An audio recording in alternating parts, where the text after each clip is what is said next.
that you had there. What was this that you went through? That's an image. That one. She was in. There were only 5 discotheques on the planet Earth. There was 1 or 2 down in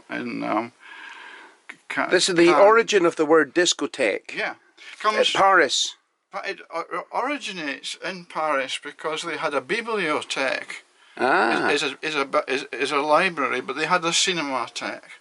Yes. And one of the things was that in the evening at 5 o'clock, I would come back. I got a job working in a bank. Right. That was how I ended up sleeping on the pavements. And a friend in Dundee, his father, got me a job in this bank, by the way. Yeah. And so I would come in, and Burroughs would be sitting there, all of them, and all of these guys who were actually studying cinema in the cinematheque, and they would come in, and Burroughs would hold court. And this was Danny Lyons, oh God, the guy who made Warhol's film. Well, Warhol had been shot. Paul Morrissey. Paul Morrissey, yeah. All of them would be coming in and talking. And that's me in room 41 in the Beat Hotel. Wow. Photographed by the other guy who's in the film. Were you stoned or drunk or something? A little bit. Yes. You can kind of tell by that expression looking into space. Yeah, yes. Well, I was actually that way. What way? Yeah. But see, it's part of. He took a picture of Kay Johnson reading this poem. That's Kay Johnson when she was in New Orleans 10 years before. That was my carte de travail in the bank. Right. This was me fresh from London because I'd been there for a year, going to the Partisan Cafe with all the poets. Yeah. Of the day. 1967 there as well. Shanghai Banking Corporation. Oh no, 1961. Oh, 61, sorry. These are great friends. They're now eminent French artists. She's actually was from London, but she married him, Jean-Maxime Relange, and she was Dina Pickard. That's Michèle Bernstein drawn in from memory. I was drawing all the time in the bank. Yeah. And then I'm writing and writing. This is Hugh I hitchhiked down from Dundee, and Madura. That's Madura there. They were pally at that time. Is there a black woman? She was Indo-Chinese. She was his girlfriend by that time. And this is what I was doing, was I was writing to my parents. My God, is this a self-portrait? What is this? No, that's from a painting by Gruber. It was an expressionist painting of Job, you see. Yeah. So what I was doing was sending letters to my parents, because they said, send us drawings and keep drawing. Yeah. So this was a massacre of Algerians on the 17th October 1961, which I happened to gate crash and walked right through past Pantheon, the police. Oh, right, yes. Because the famous Battle of Algiers film. Absolutely, yeah. Yeah. This is Burroughs. This is the Rue des Hirondelles, which comes off Gilles Coeur, which is where the Beat Hotel was. Right. And I had to go to work, and if it rained, I went down into the metro. And he would go and get a taxi, and he was going to an English-style hotel where he'd have an English breakfast every morning at about 8:30. That's a representation of William Burroughs. That is the great man in characteristic pose. This is the bodies of the people being thrown into the Seine. What from this Algerian massacre? Well, that's what they did to them. They threw them out. They put them in lorries. They had a curfew, a couvre-feu, I say. Yeah. And I ignored. I didn't know what they were talking about. And the guy says, couvre-feu, don't go out tonight. Don't go out tonight. And I walked right across Paris that night. My God. I mean, I'm just one of the biggest lunatics you ever met. That's Steve Lovey. He did all the colour photography for Café Facet.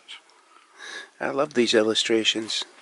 These are really, really beautiful. She was a girlfriend for a bit. She was one of Yves Klein's blue ladies that were printed onto paper on the walls.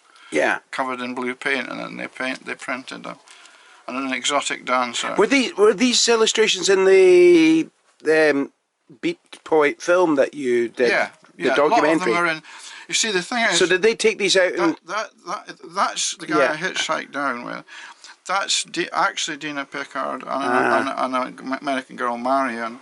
And these are all drawn in when I was staying in the Beat Hotel. Okay, right.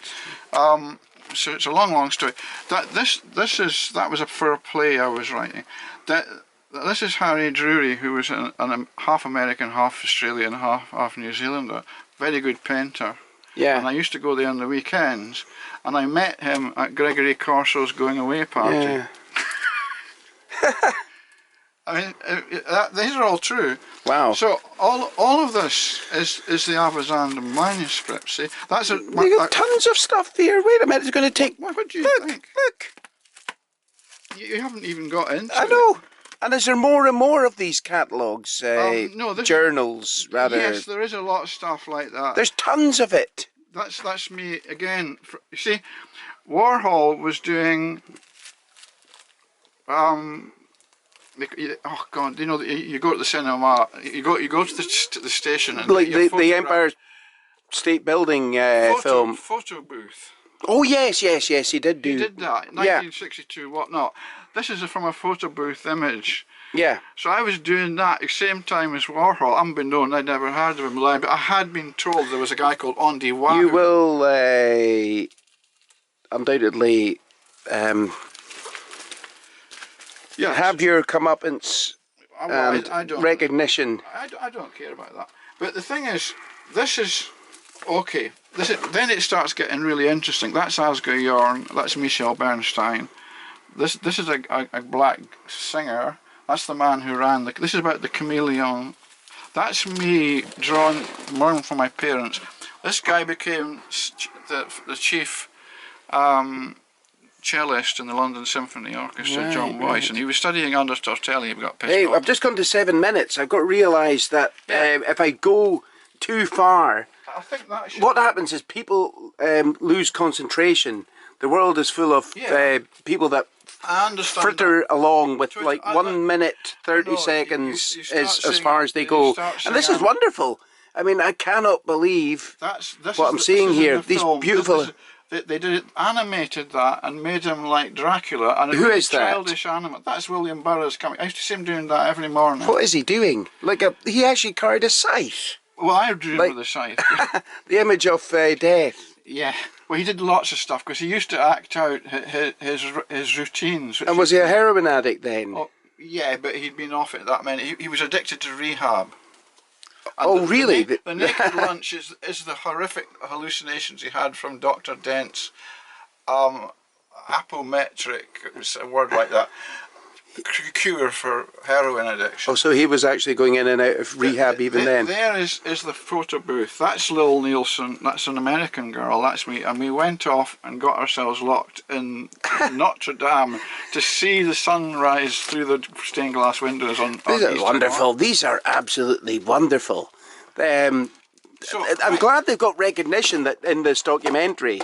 Yeah, well, you're making it just now. Yeah, no. But your big Beat Poet documentary that you've completed. Yeah, in the film, I present this symbolically to the daughter of George Whitman, who was neither called George nor Whitman. Yeah. But he had the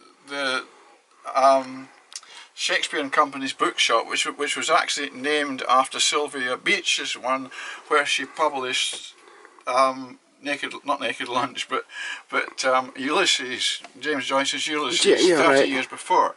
And George Whitman called his own daughter Sylvia Beach. So he was very ill. He was 90 in bed upstairs, and they were making the documentary. And in the film, I present that to Sylvia Beach. Ah. Symbolically present. This is part of the film. Yes, but you got it back. Oh yeah, of course. So there it is, a gem, an absolute living gem. It's either a gem or a millstone round my neck. Yes, I know, but it's a good millstone. If you're going to be drowned, let that talk about me. We're here to talk millstone about drown you. Here, look. Right. Over and out for now, because it's 10 minutes in. Don't record this.